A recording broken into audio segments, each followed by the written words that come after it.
घटाने वास्ते सरकार कोई ठोस उपाय करे। Thank you. ऑनरेबल मेंबर से असाउद्दीन ओवैसी। सर बहुत बहुत शुक्रिया मोहतरम कि आपने बोलने का मौका दिया। मैं मोदी सरकार से जानना चाहता हूं कि देश की माएँ आपसे सवाल कर रही हैं कि आपने उनके मासूम बच्चों को दूध और अंडे से क्यों महरूम करके रख दिया। देश का वो ट्रक ड्राइवर जो नौजवान है आपसे सवाल कर रहा है, उसकी आमदनी 2014 से नहीं बढ़ी मगर उसके खर्चे डबल हो गए। देश का वो प्लम्बर मोदी सरकार से सवाल कर रहा है कि वो 2 साल से बेरोजगार है, कोविड-19 से कर्जों में डूब चुका और एक गैस का सिलेंडर भी खरीद नहीं सकता। मोदी सरकार से देश की 50% आबादी जो नौजवानों की है वो उससे सवाल कर रही है कि हम 50% तो हैं मगर 28% बेरोजगार क्यों हैं, आपने हमारा मुकद्दर बेरोजगार क्यों बनाकर रख दिया। वो आज देश के आंगनवाड़ी वर्कर मोदी सरकार से सवाल कर रहे हैं कि हम 4,500 रुपये महाना में कैसे जिंदगी गुजारेंगे और साथ ही साथ हमको कहा जाता है कि हम फ्रंटलाइन वर्कर बनकर रहें। देश की माएँ आपसे सवाल कर रही है मोदी सरकार से कि उज्ज्वला योजना के सिलेंडर जो 2015 में कीमतें थी वो डबल हो गई, आज वो कीमतों को सिलेंडर को रिफिल नहीं करा सक रही हैं। सर वो आज गरीब घरों की महिलाएं देश के प्रधानमंत्री से सवाल कर रही हैं कि जो कॉस्ट ऑफ बेसिक ग्रोसरीज था वो 68% इजाफा क्यों हो गया, मोदी सरकार को उसकी खबर है या नहीं। आज इस देश का मजदूर मोदी सरकार से सवाल कर रहा है कि 2015 से उसकी तनख्वाहों में सिर्फ 22% इजाफा हुआ है मगर price of essential food item से 50% इजाफा हुआ है।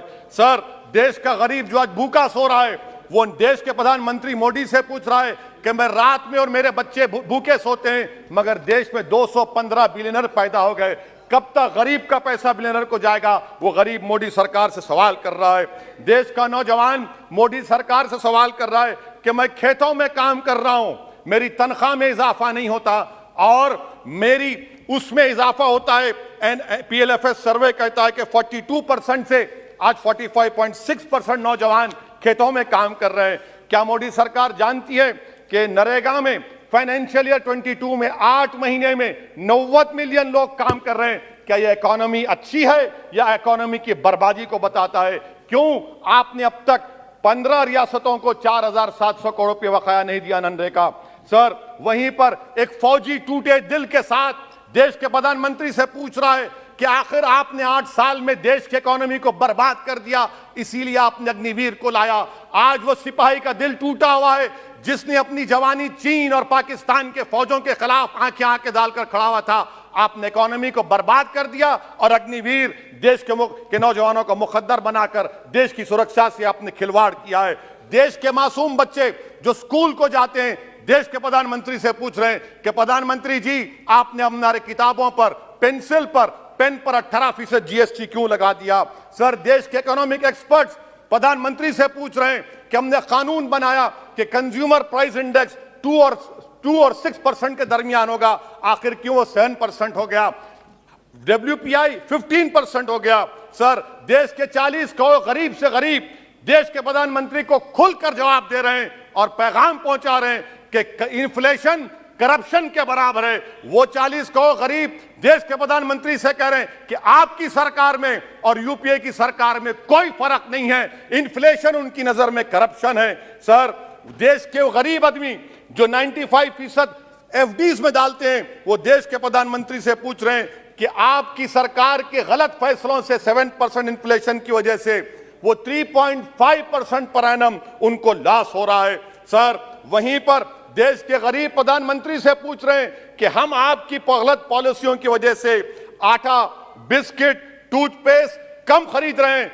देश के वो लोग जो कर्जों पर घर और गाड़ी लिए थे उनके 1% लोन इजाफा हो गया क्योंकि आपकी तरफ से गलत पॉलिसियों की वजह से RBI ने 0.9% बढ़ाया तो बैंक्स ने 1% बढ़ा दिया। इस देश का किसान मोदी सरकार से पूछ रहा है कि 31 पैसे के लिए मुझे state bank of India NOC नहीं देता है, मगर आपकी सरकार ने ऐसे बड़े बड़े डिफॉल्टरों को 1,45,240 करोड़ रुपए आपने राइट ऑफ कर दिए बैड लोन के लिए। देश का गरीब देश के सर आई एम कंक्लूडिंग देश का गरीब देश के प्रधानमंत्री से पूछ रहा है कि आखिर वो कौन सा बड़ा सरमायादार है जिसका नाम ए से शुरू होता है, 14,000 करोड़ दिया जाता है, 12,000 करोड़ दिया जाता है, एनपीए होता है। ये कब तक ये स्कैम होगा?